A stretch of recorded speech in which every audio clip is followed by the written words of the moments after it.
Olá, graças e paz do Senhor Jesus. Tudo bem com você? Bem-vindo de volta, bem-vinda de volta. Espero que esse canal esteja te ajudando para a sua edificação, tenha trazido esclarecimentos úteis para a sua vida. E eu digo que muita coisa que a gente compreende torna a nossa vida mais fácil.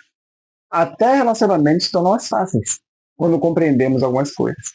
E como eu tenho recomendado nesses últimos vídeos, eu peço que você abra seu coração, abra sua mente, não seja uma pessoa rígida, não seja uma pessoa inflexível que não abre mão daquilo que aprendeu toda uma vida. Eu até entendo que haja uma resistência inicial para algo novo, algo que causa estranhamento, mas ainda assim, eu acho que cada um tem que pensar na possibilidade de aquela coisa nova ser verdade, ou pelo menos mais próxima da verdade.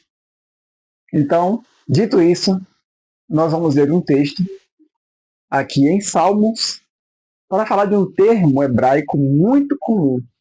E eu vou ler o salmo que mais se popularizou usando esse termo hebraico, porque é uma canção conhecida do nosso saudoso Ministério Life, do nosso Asaf Borba, e está aqui no Salmo 67. Salmo e cântico para o cantor mor sobre Negnote. É uma palavra hebraica. Negnote é a indicação que o salmo deve ser lido ou cantado com instrumentos de cordas. Versículo 1. Deus, tenha misericórdia de nós e nos abençoe e faça resplandecer o seu rosto sobre nós. Entre parênteses, Selá. Para que se conheça na terra o teu caminho e em todas as nações a tua salvação. Louvem-te a ti, ó Deus, os povos. Louvem-te os povos todos. Alegrem-se e regozijem-se as nações, pois julgarás os povos com equidade e governarás as nações sobre a terra. Selá. Louvem-te a ti, ó Deus, os povos. Louvem-te os povos todos. Então a terra dará o seu fruto. E Deus, o nosso Deus, nos abençoará. Deus nos abençoará. E todas as extremidades da terra o temerão. Esse Salmo 67, ele fala sobre a expansão do reino de Deus sobre a terra. E o salmista, ele conclama para que louvem a Deus, para que os povos, todos os povos da terra louvem a Deus, reconhecendo ele como único Deus que governa com equidade. É isso que o salmista ele realça nessa sua composição. Agora, com relação ao termo, sei lá, já pesquisei e vi que é um termo que não tem um sentido exato. O sentido exato é incerto. Então, dentre as possibilidades, existe a possibilidade de ser uma pausa na música para uma reflexão.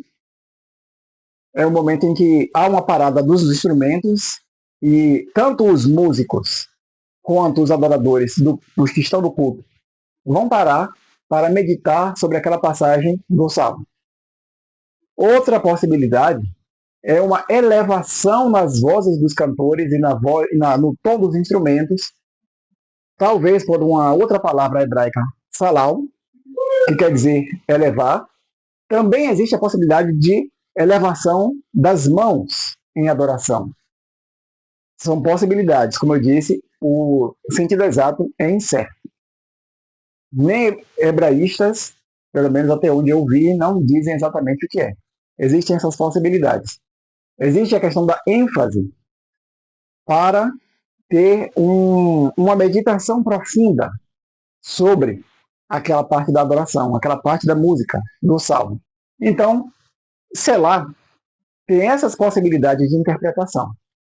Mas um sentido que não é, e que eu acredito que alguns aprenderam errado, como eu também aprendi errado, não tem nada a ver com o verbo em português selar.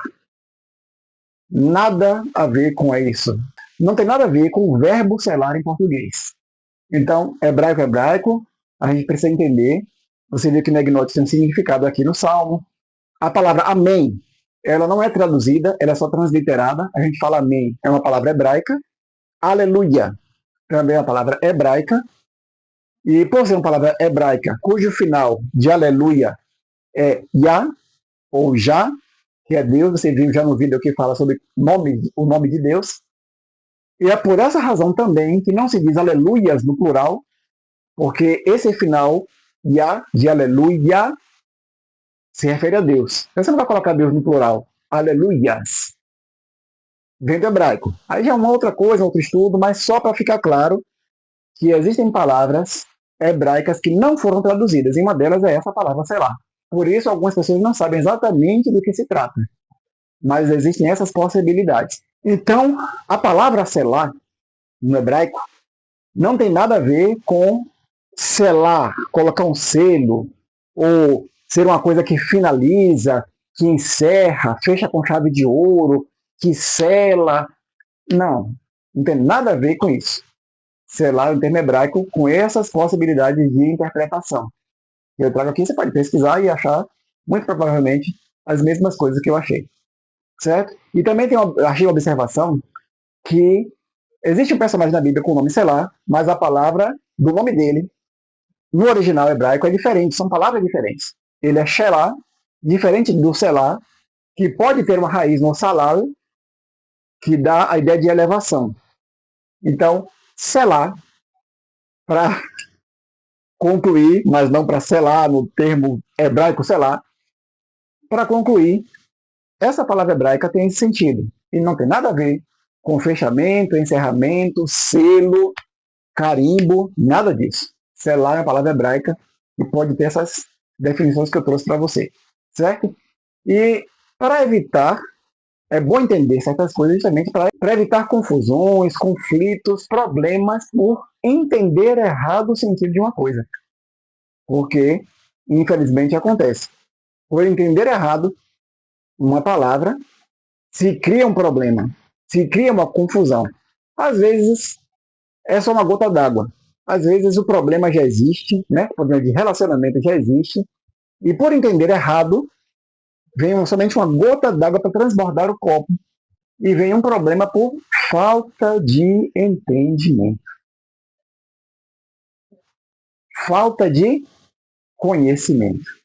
Então, por isso é importante valorizar o conhecimento para entender melhor as coisas e não brigarmos por questões doutrinárias, por questões teológicas e muito menos questões de relacionamentos, que é um dos problemas da nossa atualidade.